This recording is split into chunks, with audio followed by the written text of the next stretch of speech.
بسم الله الرحمن الرحيم aad iyo aad bay aniga sharaf ii tahay inaan halkan caawa soo joogsado oon ka qayb galo munaaqashadan ku saabsan mowduuc dimuqraadinimada ku weyn reer Somalilandna ay aad ugu dhaataan inaan ka qayb galo aad iyo aad baan mabsuud uga ahay waxa kale oon doonayaa halkan inaan ka xuso salaamo dadkii ka soo shaqeeyay inaynu caawa isku nimaadno oo Inspire Group ay ugu horeeyaan aad baan ugu mahadnaqayaa iyo dadkii kale ee la shaqeeyay arrintan fadhiga wanaagsan ee quruxda badan leh ee aynu iskugu nimid ee aad bay u mahadsan yihiin waxa kale oon aad u salaamayaa labada walaalahayga ee aanu wada fadhino ee dooda ka qayb galaya waris xuseen cige oo anigu si gooniya aan u dhageysanayay hadalkeegii iyo walaalkay maxamuud xaashi oo si balbalaaran u taabtay in badan oo doonaya inaan ka hadlay oo markaa aan isku dayi doono intayda inaan soo gaabiyo dhalinyarada iyo rag iyo dumar halkan leh ee fadhidana aad baan idinku mahadnaqayaa sida quruxda badan leh ee aad u soo fadhiisateen iyo dhageysiga wanaagsan aad baad u mahadsantihiin waa wax lagu yaqaano aniga intii taagtayda aan ku aqaano dadka dhalinyarada reer Somaliland aad iyo aad baad u mahadsantihiin waxaan doonayaa hadalkayga inaan ku bilaabo anigoo caawa halkan ka xusaya qof inaga hooseeya oo ka mid ahaa aniguna aanu ku saaxiibnay dadkii aan tiigsan jirnay macallimiinta noo ahaana ka mid ahaa oo ila bilaabay in doodaha waddankan la furo amba doorasho ha joogto ama aan doorasho jirine in dooda waddankan la furo oo laga xaajoodo oo la taataabto arrimaha waaweyn ee isku keen xidha haddii aynu nahay ummad is-ogol oo wax wada leh waa Dr. Cali Khaliif Galayd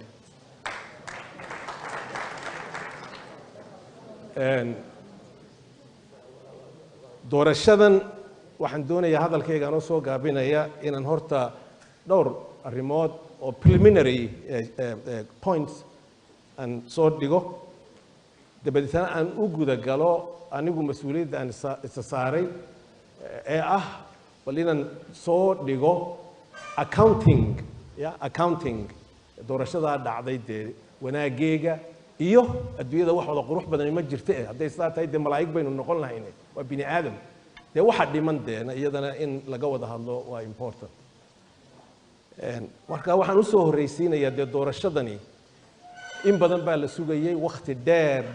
dheer oo dadka qaarkeed ay kaba quusteen inay iman doonto ayaa finally timid so that's good news dee waa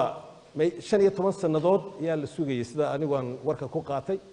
dee waa waqti dheer marka inay dhacday finally waa wax maxaan ku lahaayay lagu diirsado laakiin dee aanan la iloobin dariska ku jira 15 sannadood baarliman intuu fadhiyo waqtigiisii uu dhaafay inaan la iloobin dariska halkaa ku jira ee aan lagu sakhraamin un dee wixii maalintaa dhacay doorashada aan lagu sakhraamin that's very important lesson there maxaa markaa qofku haddaad si objective u eegayso doorashadaa dhacday maxaa wanaagee ka soo baxay maxaa dhibaatooyina ee doorashadu ayna tustay doorashadu wax badan oo wanaagsan bay tagtay laakiin waxna wayna tustay oo diirkay wax badan ka qaatay xagga quruxda iyo wanaaga doorashadu ay keentay maxamuud aad buu u sharxay marka isagoo waan ku raacsanahay arrimaha uu soo bandhigay laakiin dhowr baan doonayaa inaan hoosta ka xariiqo ta ugu horeysa dee waxa weeye nabadgelyo iyo nidaam degan in doorashada lagu galay meel walba adduunyada doorashadu waa jibba miidhan aad bay jibba leedahay jibba waliba xumadi ku jirto ayay leedahay oo dee maraykanka aan joogaba sidaas waata wali imika wali meelaha la isku haystaa ilaa imika waddanka maraykanka ya in 100 iyo 200 sannadood ku dhowna doorashooyin bay gelayeen marka in si nabadgelya oo waddanku degan yahay doorashada loo galo waa guul Somaliland raasamaal u noqonaysa ayaa aniga ila tahay talabaad in doorashadaasu markii ay dhacday tiradii codka la bixiyey iyadana la dedejiyo oo dadka degdeg loo gaarsiiyo si shakigu u yaraado iyaduna waxay la tahay waa very important achievement oo in aynu ogaano way jiraan dee kuraasi la isku haysto oo weli xaggii tirada la isku haysto laakiin inteeda badan waxay iila muuqatay inta yareen darsay inteeda badan in la kala adkaaday dadkii tartamayey oo sidaa la iskugu duceeyey ayaan warku igu soo gaaray taasuna waa qiimo weyn ayay leedahay waxaa kale oo faa'iido weyn leh oo dadka reer Somaliland adduunyada tusay qiimahooda iyo dadka ay yihiin iyo haddii ay wax goostaan inay qaban karaan iyadoo cudur weyne adduunyada uu ka taagan yahay oo dhul badan doorashooyinka qaarkood dib loo dhigay de Ethiopia waad arkayaa dagaalka ka dhacay markii la yiri doorashada dib loo dhigo yaa bilaabmay dagaalkii uu bilaabay marka iyadoo pandemiga culus ee adduunyada khatarta ku ah oo dad badan halkan ay naga dhinteen welina cudurkaasi uu wadanka taagan yahay in doorashada la galo waxay aniga ila tahay inay tahay guul weyn oo dadka reer Somaliland u soo hooyatay ta ku xigta maxamuud carabka oo ku dhuftay waxa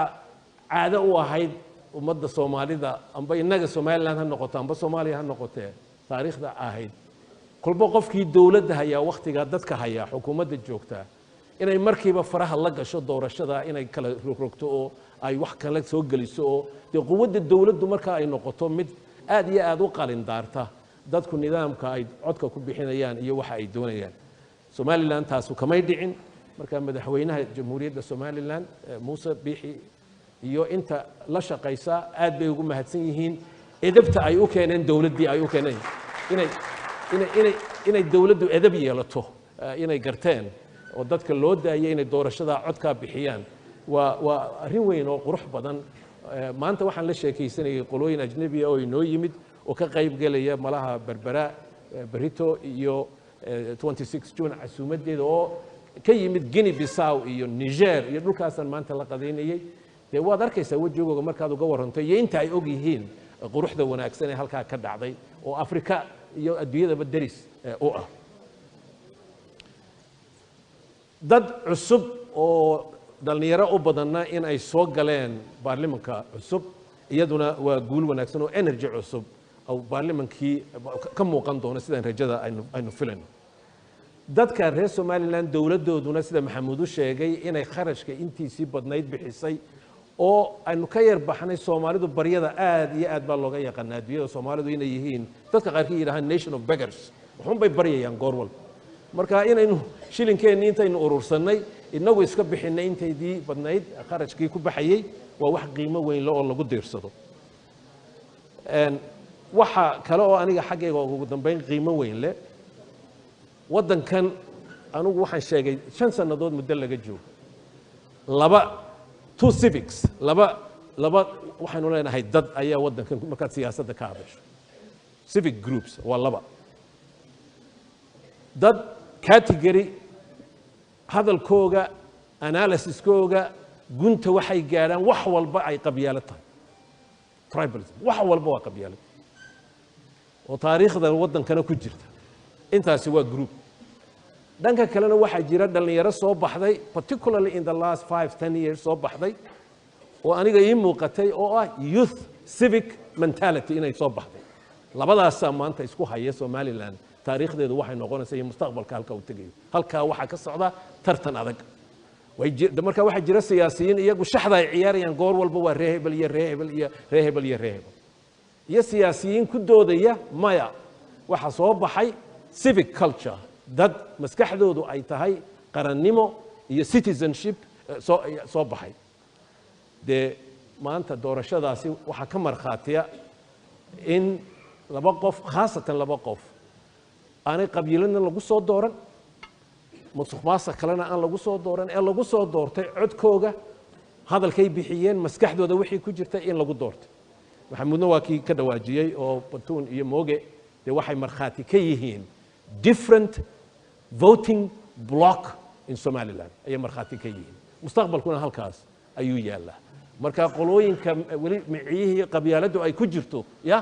dad baa ka hor imanayo maanta soo socda waa kuwa marxaatigii durba miiska soo dhigay ee guuleystay taasuna waa wax lagu diirsado oo hamad cusub kuu gelinaysa mustaqbalku inuu ka dawanaan doono taariikhdii ina soo marto wax badan oo kale aan ku dari lahaa laakiin waqti ma hayo waxaan doonayaa macaanku hadduu kaa yahay inaan qaraarkana idin taabsiiyo dee ma aha un dee inaynu sacabkun tumano goor walba dee guul walba waxa la socda diqsibaa la socda caana marka inta laga eega dhanka kalena waa important maxaa markaa xagga qaraarka ka imanaya doorashadaas qaarkood waa la taabtay waxa ugu horeysa aniga sida ay la tahay markaad dhegaysato as a researcher aad dhegaysato dadka baarlimanka soo gelayay mudanayaasha baarlimanka soo gelayay waa rag all of them that's the tragedy anigu ma arag idinka malaha dee iga og laakiin ma arag mana maqal meel lagaga doodayo arrimaha waaweyn ee waddankan somaliland hor yaalla faqriga waddankan curyaamiyey haddaad inuu damqanayso maalin walba si waad arkaysaa meel lagaga doodayo ma arag hadda maad garo taa ma arag marka dadka baarlimanka ka soo gelaya ee candidateskii arrimaha inay ka hadlaan taa ma arag waxaa kaloonan arag in qarannimadu qiimaha ay leedahay aanan arag sida loo sii kor loogu sii qaado ee shaxdu goor walba ay tahay qabyaalad goor walba ay qabyaalad tahay reer hebel ma soo baxeen markay soo baxeenna maxay heli doonaan ayaa socota soo damaad gar taana anigu waan arkay waxaan arkay dibitaatiyaasha intooda badan intaan la sheekaystay iyo intii aan dhegaysanayay dadku ii warramayeen individual interest anigu inaan baarlimanka galo rather than waxaan ka wakiilahay block public interest baan ka wakiila aniga shakhsiyan waa cudurrada ugu waaweyn ee Somaliland curyaamin doonana haddaynaan tahay iska reebin doorashada iyo baarlimanka la gelaya waa national civic project ma haddan yaroo shakhsiya oo qofku uu meesha ku tegayo hadhowna laga yaabo inay 15 sannadood ku dhagaan oo halka fadhiyaan taasina anigu waan arkay waxaan arkay doorashadii markii ay dhamaatay intaan maqlayay xisaab cusub in la galay oo ah suuqii sayladii wax lagu kala iibsanayay in la galay in la galay anu waxaan u bixiyay taa flea market waa bacadlihii siyaasadda in la galay kolka hudheelka aan deganahay waxa ka socdaa wax kala ma taas oo kuma la iibsanayo kuma inta la siiyo kuma codka halka bixin doono kuma raaci doono waxaas lagu de taasuna waxay xoqaysaa oo ay cadaynaysaa dadka ballaaran ee Somaliland baadiye magaalooyinka waaweyn codkoogii ku bixiyay inuu waddanku hore u socdo ayay qoon u keenaysaa cusub taasina waa dhibaato waxa kaloon arkay haddii qabyaaladda iyo corruptionka codka la kala iibsanayo ay xundhur u noqdaan Somaliland waxa dhacaysa marka dimuqraadinimadii aynu doonaynay inaynu sii dhisno oo aynu sii adkayno inay dimuqraadnimadii marka daciifto labadaas way iska soo horjeedaan inay daciifto taasina waa important waxa kale oo aniga aan arkay warisna deewaabay kitaabkeygii waa tii furtay waxa weeye 8 qof baa la doortay 8 rag ah inay meesha ka soo baxaan وخسارها ugu weyn maanta Somaliland gaaray markaad qiyaas khasaraha ugu ragii Soomaaliyeedna waxa lagu kari laayahay I don't know dhalinyaradu deena wali taas iyagana ku jirto laakiin waxa lagu kari laayahay war garta inay jiraan haween walaalihiina oo idinka aqoon badan idinka aqli wanaagsan idinka ilbaxsan iyo idinka akhlaaq wanaagsan inay jiraan ayaa lagu kari laayahay wartani war naagtan naga dad ma naagtan codsin waxaas iyo wali suuqa ku jira marka anigu xanuunka ugu weyn aan qabaa waxa weeye dadkii dumarkii Somaliland oo hadday ugu yar tahay 50% hadday ugu yar tahay 40% dadkii codeeyay inay soo bixi waayaan waxa weeye caanaha quruxda badan leh waxa weeye oda fuulfuul ayaa ku jira oda fuulfuulkuna waxa weeye dumarkii meesha ka maqan kale waxa muudna wata and this is very serious extremely serious waxa weeye dadkii walaalaheen ee bariga deganaa in Somaliland wada leenahay oo cali khalif kamid ahaa Allahu naxariistay way ka maqan yihiin maanta doorashadii inta dib badnay hardly anybody marka inay baarlimanka ballaaran ee 28 ka maqan yihiin waa khasaaro weyn bay noo tahay dibna way noo riixaysaa qoomiyadda sida loo soo noolaynayo ee waddankani loo wada yeelanayo hore loogu soconayo. Finally, waxay ila tahay maxamuudna wuu sheegay ilaa milyuun in ka badan baa registrationka galay. markaad qiyaasta eegto milyuunka inta ka badan 600,000 iyo waxoogaa ka badan baa codkii bixiyay. dee boqolkiiba 40 in ku dhow oo registrationka galay ayaan jirin. marka waa inaynu isweydiinaa dawladda iyo aqoon-yahanka iyo shicibku waa inay isweydiiyaa oo la sameeyo autopsy why 40% of the population who registered to vote ayuu iman waayeen. ma meeshay soo gaari waayeen ma laynkaa ku dheeraaday ya maxaa ku dhacay dadka 10 iyo 15% waa la qaadan karaa margin of error laakiin 40% inay aan la waayo waa su'aal inoo taalo weeyeen in la darso si aynu waqtiga soo socda doorashooyinka soo socda aynu uga sii shaqeynaa inaan taasi nagu dhicin ee maximum citizen voting aynu u helno. soo gabagabeeyo waxa weeye marka what are the lessons maxaa laga baran karaa dee arrintan dhacday ee quruxda badan leh laakiin naafo badan ay la socoto. kow waxaa laga baranayaa inaynu noqon karno dad iska bixiya kharashka doorashooyinka lagu geliyo inaynu iska bixin karno. That's very important. waa daris wanaagsan marka wixii imika ka dambeeya in lagu talagalo ya intaynu xariga dhe haddii loo soomayo xitaa maalin iyo loo soomayo qaadka la iska yardeynayo maalin iyo laba in aynu ku talagalno wixii imika ka dambeeya inaynu nahay dad jeebkooga ka bixinaya oon u baryo tegayn adduunyada inaynu doorashooyinka galno. So taasi waa important. 2 points. Yeah, 2 points. 2 waxa weeye nabadgelyada iyo degnaanshaha waddanku khaasatan marka siyaasaddu yaro xumadaysan tahay in lagu dhego nabadgelyada iyo degnaanshaha waddankuna waa lesson aad iyo aad qiimo u leh oo idinku gubaabinayo. And finally aniga waxay la tahay dhalinyaroy this country belongs to you. odayaasha cumaamadaha sita waa la ixtiraam bay leeyihiin taariikhda meel bay kaga jiraan laakiin the country is yours. marka dhalinyaradu inay bilowdo oo rag iyo dumar leh inaad bilowdaan sida iminka baad u bilowdaan inaad sii dhistaan dooddu inay noqoto civic conversation ee reer hebel iyo bahdan iyo reerkan iyo waxaa laga baxo as much as possible. waa dagaal adag laakiin way bilaabantay dooddaas guulna durba way soo hooyatay taana waan idinku adkaynaya. wasalaamu calaykum waraxmatullahi wabarakaatu.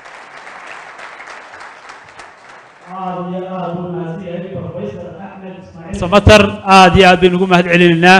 goordhow xaggiina ayaan ku soo wareejin doonaa mikrofoonka. mar walba waxaynu mahad celinaa Sonsof iyo Inspire Group